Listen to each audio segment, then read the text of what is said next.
نہ تو وہ وار کر سکے گا اور نہ ہی اپنا بچاؤ کر سکے گا. تو پھر ان دی اینڈ آپ برباد ہو جاؤ گے, ختم ہو جاؤ گے, اور اگلا حملہ پھر آپ ہی کے اوپر ہوگا. بالکل اسی طرح ہم ابو لہب کی زندگی میں دیکھتے ہیں, اس کا مال, اس کے بیٹے, اس کے کنیکشن, اس کے تعلقات, اس کی پاور, سب کے سب برباد ہو گئے, کوئی بھی اس کے کام نہیں آیا. اور ہم آگے جا کے دیکھتے ہیں کہ جب وہ مرا تو اتنی بری موت مرا, اتنی بری موت مرا کہ کوئی اسے چھونے والا نہیں تھا, کوئی دفنانے والا نہیں تھا. کئی دنوں تک اس کی لاش سڑک پر سڑتی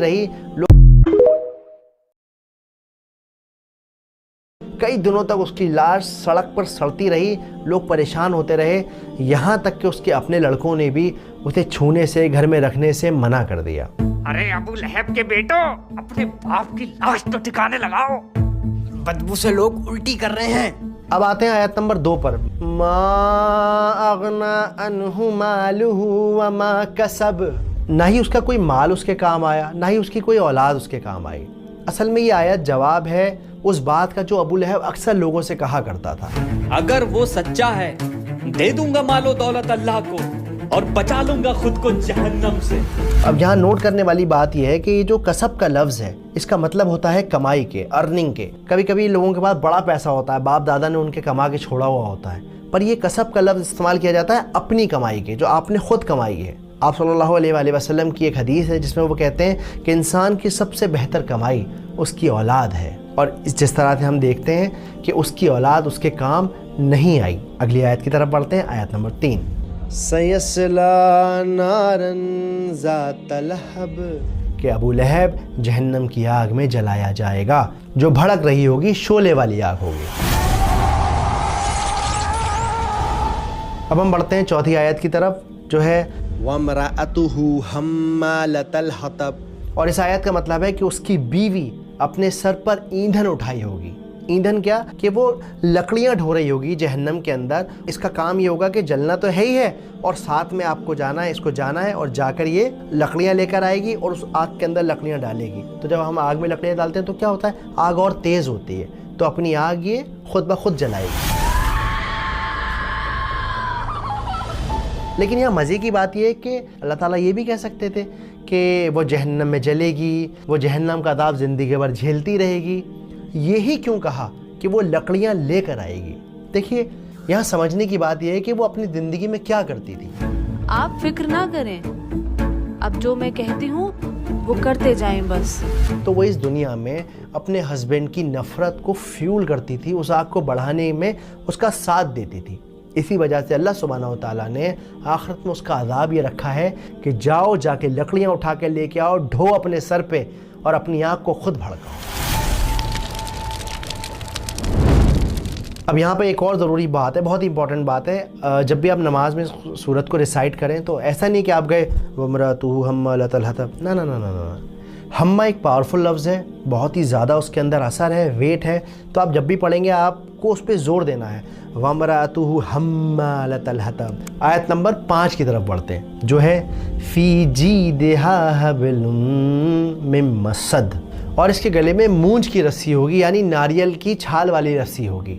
یہاں پر جیدیہا کا جو لفظ ہے, اس لفظ کا استعمال ہوتا ہے خوبصورت گردن کے لیے, ایسی گردن جو زیور سے لدی ہوئی ہو. کمال کی بات یہ ہے, مزے کی بات یہ ہے کہ رسی کا ذکر کیوں ہے اور گردن کا ذکر کیوں ہے. تو اس کے پیچھے کی بات یہ ہے کہ جمیل ایک خوبصورت سا اپنے گلے میں ہار پہنا کرتی تھی.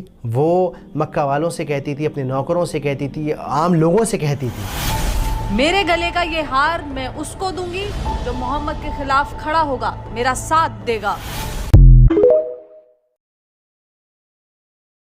اور اسی وجہ سے یہاں یہ منشن کیا گیا ہے کہ اس کے گلے میں مونج کی رسی ہوگی, بل والی رسی ہوگی, تکلیف دینے والی رسی ہوگی اس کی اس گلے میں جس میں وہ ہر وقت ہار پہنے رہتی تھی. یہ تھی سورہ لہب کی انڈرسٹینڈنگ. اب سب سے ضروری بات یہ کہ سمجھنا یہ ہے کہ آج ہماری زندگی میں اس کا کیا ریلیونس ہے. جو میں سمجھاؤں اس حساب سے بتاتا ہوں کہ سب سے پہلی بات تو یہ کہ سورت اس لیے نازل کی گئی ہے کہ وہ جو اللہ کے نبی کا دشمن ہے وہ اللہ کا دشمن ہے. جس سپیڈ سے وہ اللہ کے نبی کی طرف بڑھ رہا تھا ظلم کرنے کے لیے, اس سے کہیں گنا زیادہ سپیڈ سے اللہ کا عذاب ابو لہب کی طرف آ رہا تھا اور آ چکا تھا, اسے خبر نہیں تھی.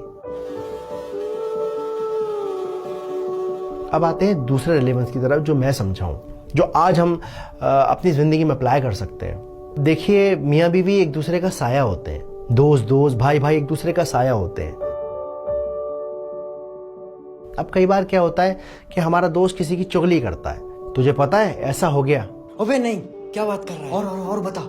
اکثر میاں بیوی میں بھی ایسا ہوتا ہے, اپنی زندگی کو چھوڑ کے دوسروں کی زندگی میں بڑا جھانکتے ہیں. ارے فلانے کی لڑکی بھاگ گئی, تمہیں پتا چلا؟ تو اب یہ جو وائف ہے یا جو ہسبینڈ ہے, اسے کیا چاہیے, وہ اسے گائیڈ کرے, ارے یار ایسا نہیں کرو. لیکن ہم لوگ کیا کرتے ہیں, خالی بھاگی ہے, اپنی ماں کا زیور تک لے گئی ہے, اس بات میں اور لقمہ لگا دیتے ہیں, اس کو اور فیول کرتے ہیں. تو یاد رکھیے کہ جب آپ برائی کا ساتھ دیتے ہو نا, تو جو کام برا کرنے والے کا ہے وہی انجام اس برائی کو انیشیٹ کرنے والے کا ہے, بڑھاوا دینے والے کا ہے, آئیڈیا دینے والے کا ہے. امید کرتا ہوں کہ بات سمجھ آئی ہوگی, ویڈیو پسند آئی ہوگی.